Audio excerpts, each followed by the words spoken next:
Assalamualaikum dear students. I hope you are all fine and doing great. Our today's topic of discussion is continuation of this chapter.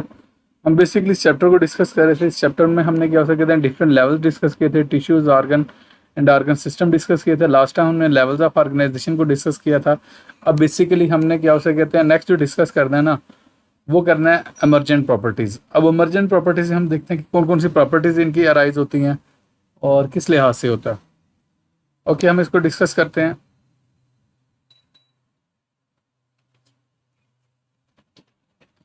In organisms the components at each level do not work solely. अब जारी बात है जब हम organism की बात करते हैं, खासतौर पे जो मल्टीसेलुलर ऑर्गेनिज्म है, कहता है उसके जो कंपोनेंट्स है ना वो सॉलोली अकेले अकेले काम नहीं करते. इंस्टेड दे इंटरेक्ट, वो आपस में क्या करते हैं इंटरेक्ट करते हैं. Due to their interactions they create new functions called emergent properties. वो नए फंक्शंस क्या हो कहते हैं निकलते हैं, उनके एमर्जेंट प्रॉपर्टीज कहते हैं. क्लियर. मजेदारी बात, जब आपस में इंटरेक्ट करेंगे, सेल्स आपस में इंटरेक्ट करेंगे, टिश्यूज आपस में इंटरेक्ट करेंगे, तो उनकी जो स्पेसिफिक प्रॉपर्टीज निकलते हैं उन्हें एमर्जेंट प्रॉपर्टीज कह देंगे. Clear. These include the abilities that are present in higher level of organization but are not possible from individual components. अब कहता है अगर आप ये कहें ना कि ये वाली प्रॉपर्टीज उनके अंदर इंडिविजुअली प्रेजेंट हो, तो नहीं, इंडिविजुअली नहीं होती, ये कलेक्टिवली होती हैं. Following are the examples of emergent properties when lower levels. अब हम देखेंगे कैसे कैसे छोटे छोटे लेवल के जो कंपोनेंट्स हैं वो आपस में कंबाइन करेंगे और हर लेवल पे उनकी प्रॉपर्टीज़ कैसे चेंज करेंगी, ये इस चीज़ को बात कर रहा है. यहाँ पे क्या सकते हैं अरिस्टोटल की बात की गई है. The Greek philosopher Aristotle said the whole is greater than the sum of its part. कहते हैं जो होल होता है ना, पूरा कंप्लीट सिस्टम होता है, वो कहता है वो बेहतर होता है वो जो उसके जो इंडिविजुअल कंपोनेंट्स होते हैं ना उनके सम से. ओके, अब देखते हैं यहाँ पे.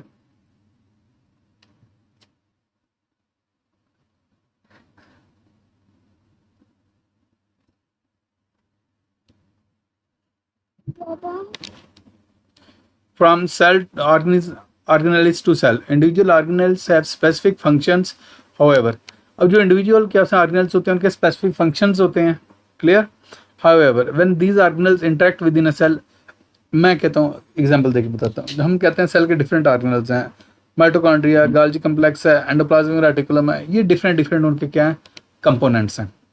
लेकिन जब आपस में इंटरेक्ट करते हैं ना, इंटरेक्ट करके स्पेसिफिक इनके फंक्शन हो जाएंगे.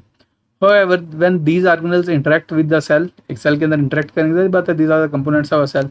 They create a complex system capable of carrying out various cellular process. वो आपस में कंबाइन करके क्या उसे कहते हैं वेरियस सेलर प्रोसेस करेंगे, जैसे कि सेल डिवीजन. अब देखो जो क्या कहते हैं माइटोकॉन्ड्रिया की बात कर लो, गोल्गी कम्प्लेक्स की बात कर तो, या एंडोप्लाज्मिक रेटिकुलम की बात कर लें, वैक्यूल की बात कर लें, राइबोसोम्स की बात कर लें, उनके अंदर ये सेल डिवीजन वाली, प्रोटीन सिंथेसिस या एनर्जी प्रोडक्शन वाली, ये बहुत सारे कंपोनेंट्स मिलके ये काम कर सकते हैं, लेकिन वो इंडिविजुअली ये वाला काम नहीं कर सकते. ना वो सेल डिवाइड कर सकते हैं, ना वो प्रोटीन सिंथेसिस कर सकते हैं, इंडिविजुअल कोई भी नहीं कर सकता, और ना ही और एनर्जी प्रोडक्शन वाला काम कर सकते हैं. Clear. Next, from cells to tissue. Individual cells do not have properties that are present in the tissues. कहते हैं अब बड़े लेवल पे आ जाए सेल पे, कहता है सेल भी वो प्रॉपर्टी नहीं रखता है जो टिश्यूज परफॉर्म कर सकते हैं. कहता है सेल्स की भी अपनी प्रॉपर्टीज होती हैं, लेकिन सेल्स कंबाइन करके जब टिश्यूज के ऊपर आ जाते हैं ना तो फिर उनकी प्रॉपर्टीज चेंज हो जाती हैं. टिश्यूज की प्रॉपर्टीज कुछ और होती हैं. For example, muscle cells combined to form muscle tissue which can contract and generate force. अब कहते हैं जो इंडिविजुअल सेल है ना वो कंट्रैक्शन और क्या हो कहते हैं फोर्स जनरेट नहीं कर सकते, लेकिन इसी का कंपैरिजन में मसल सेल्स आपस में मिलकर जब एक टिश्यू की फॉर्म दे देते हैं ना, वो टिश्यू ये फंक्शन परफॉर्म कर सकता है. Clear. Next, from tissues to organ, an organ can perform complex functions that is individual tissues cannot perform. अब कहते हैं जो ऑर्गन है, अब ऑर्गन जारी पता है टिश्यू से हर लेवल है, और आपको पता है ऑर्गन कैसे बनता है. when tissues combine to form the organ, जब टिश्यूज आपस में कंबाइन करते हैं वो क्या बना देते हैं, ऑर्गन बना देते हैं, तो ऑर्गन भी स्पेसिफिक काम करेगा. For example, the heart is compose of various tissues. जो हार्ट आपका ऑर्गन है वो डिफरेंट टिश्यूज से मिलकर बना. अब मल्टीपल टिश्यूज होंगे मिलकर क्या बना देंगे, हार्ट बना देंगे, including muscle tissue, connective tissue and epithelial tissue.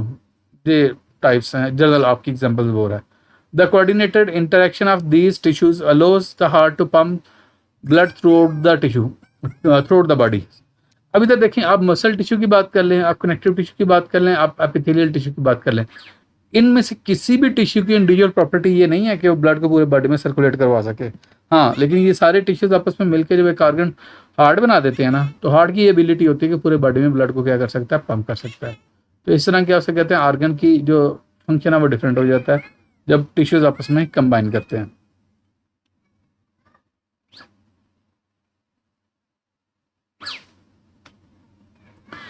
From organs to organ system, अब जारी बात है जब ऑर्गन्स कंबाइन करते हैं अल्टीमेटली ऑर्गन सिस्टम बन जाएगा। एग्जांपल देख बताता हूँ, हमारे बॉडी के अंदर रेस्पिरेटरी सिस्टम है, सर्कुलेटरी सिस्टम है, रिप्रोडक्टिव सिस्टम है। क्लियर? तो डिफरेंट सिस्टम्स हैं, मल्टीपल ऑर्गन्स वर्किंग टुगेदर। मैं आपको एग्जांपल देता हूँ, एक हमारे बॉडी के अंदर डाइजेस्टिव सिस्टम है। अब डाइजेस्टिव सिस्टम के डिफरेंट पार्ट्स हैं, उसमें ओरल कैविटी है, एसोफेगस है, स्टमक है, स्मॉल इंटेस्टाइन है, लार्ज इंटेस्टाइन है। ये सारे डिफरेंट क्या हो सकते हैं, ऑर्गन्स हैं। वो मिलके क्या बना रहे हैं, कंप्लीट सिस्टम बना रहे हैं जिसे हम ऑर्गन सिस्टम कहते हैं। और डाइजेस्टिव सिस्टम उसकी एग्जांपल है। Clear? Multiple organs working together form organ system which can carry out vital function, वो वाइटल फंक्शन परफॉर्म करते हैं। For example the digestive system is composed of organs like mouth, oesophagus, stomachs, intestine and liver. ये सारे के सारे क्या हो सकते हैं, जो कंपोनेंट्स हैं ना, वो मिलके क्या बना देते हैं, एक सिस्टम बना रहे हैं। और जिसकी मैंने आपको बात बोली है, क्या हो सकते हैं, डाइजेस्ट सिस्टम है। अच्छा, जो लीवर है ना, वो डायरेक्टली डाइजेस्ट सिस्टम का पार्ट नहीं है, ये इसका एसोसिएटेड ऑर्गन है। वो ऑर्गन जो उसके साथ एसोसिएटेड है, उसके साथ लिंक्ड है, उसकी हेल्प आउट कर रहा है किसमें, डाइजेशन में। लीवर भी इसी तरह का है, और आपका जो पिंक्रियाज है वो भी एक एसोसिएटेड ऑर्गन है। जो पिंक्रियाज है वो भी डायरेक्टली पार्ट नहीं है इसका डाइजेस्ट सिस्टम का, लेकिन सपोर्ट करता है, असिस्ट करता है किसमें, डाइजेशन में। Clear? These individual organs can not digest food. अगर आप किसी भी एक स्पेसिफिक क्या ऑर्गन की बात कर लें, आप ओरल कैविटी की बात कर लें, मीन माउथ कैविटी की बात कर लें, एसोफेगस की बात कर लें, स्टमक की बात कर लो, स्मॉल इंटेस्टाइन की बात कर लो, या लार्ज इंटेस्टाइन की बात कर लो, कोई भी ऑर्गन इंडिविजुअली फूड को कम्प्लीटली डाइजेस्ट नहीं कर सकता। हाँ, लेकिन ये भी सारे आपस में कंबाइन कर जाते हैं, फिर एक कोऑर्डिनेटेड मैनर में कोऑर्डिनेटेड एक्शंस परफॉर्म करते हैं, सारे मिलके कंबाइन एक्शन परफॉर्म करते हैं, फिर डाइजेशन कर देते हैं। और इनको साथ अपना ये काम करने के लिए साथ हेल्प चाहिए होती है एसोसिएटेड ऑर्गन्स की, जिनमें आपका लीवर भी आ जाएगा, जिनमें आपकी क्या हो सकती है, ये भी आ जाएगा, पिंक्रियास भी आ जाएगा। Clear? But the coordinated actions of these organs enable the digestion and absorption of nutrients. हाँ, देखो ना, मैं एक बात करता हूँ, आज का जो माउथ कैविटी है वो स्पेसिफिक क्या हो सकते हैं, केमिकल्स प्रोड्यूस करती है, सलाइवा प्रोड्यूस करती है। क्लियर? अब सलाइवा एक स्पेसिफिक रोल अदा करता है। आपकी माउथ कैविटी में टीथ वगैरह है, वो भी क्या हो सकते हैं, उसको क्रश वगैरह करने में हेल्प आउट करते हैं। टंग का भी एक स्पेसिफिक रोल है। अब जैसे आप एसोफेगस में चले जाएंगे, वो उसको कैसे आगे ट्रांसफर कर देगी। अब नेक्स्ट आपका पार्ट जो स्टमक है, स्टमक एक डिफरेंट रोल है। स्टमक में डिफरेंट केमिकल्स प्रोड्यूस होंगे, उसका डिफरेंट क्या हो सकता है, चर्निंग करेगा, मिक्सिंग करेगा। क्लियर? स्टमक के अंदर एचसीएल वगैरह प्रोड्यूस होगा, वो काम करेंगे, पेप्सिन वगैरह प्रोड्यूस होगा। क्लियर? अब जैसे स्मॉल इंटेस्टाइन के अंदर चलेंगे, स्मॉल इंटेस्टाइन में डिफरेंट टाइप के केमिकल्स होंगे, एंजाइम्स होंगे, उसका डिफरेंट फंक्शन होगा। और जब आप लार्ज इंटेस्टाइन में चले जाएंगे, उसका टोटली डिफरेंट फंक्शन होगा। लेकिन जब सबको कंबाइन करोगे तो फिर वो एक फंक्शन परफॉर्म कर देंगे जिसे हम डाइजेशन कहते हैं। Clear? Next, from organ system to organs. अब हमारे बॉडी के अंदर डिफरेंट ऑर्गन सिस्टम है, हमारे बॉडी के अंदर नर्वस सिस्टम है, हमारे बॉडी के अंदर क्या हो सकते हैं, सर्कुलेटरी सिस्टम है, डिफरेंट सिस्टम है। बहुत सारे सिस्टम्स मिलके एक कंप्लीट इंडिविजुअल बना देते हैं, that is called an organism. From organ system to organism, in an individual the interactions of various organ systems bring emergent properties such as consciousness। आप consciousness होती है, आपकी thinking होती है। अच्छा, ये consciousness thinking तो definitely involve है किसके साथ, आपके brain के साथ, आपके nervous system के साथ।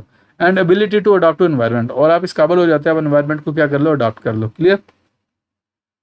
these complex behaviors are not present in individual organ system। अब अगर आप ये कहें कि ये कॉन्शियसनेस की बात कर लें, थिंकिंग की बात कर लें, या डिफरेंट एनवायरनमेंट में अडॉप्ट करने की जो एबिलिटी है ना, ये स्पेसिफिक ऑर्गन सिस्टम्स में नहीं होती, बल्कि जब सारे के सारे ऑर्गन सिस्टम आपस में कोऑर्डिनेट करते हैं, कोऑर्डिनेट करके पूरा इंडिविजुअल बनाते हैं, फिर वो क्या से करते हैं, ये कंप्लीट करते हैं, ये काम करते हैं। क्लियर? यहाँ तक बच्चे मैंने आपको एक्सप्लेन कर दिया। If you have any sort of question then you can ask in the comment section. Thank you so much.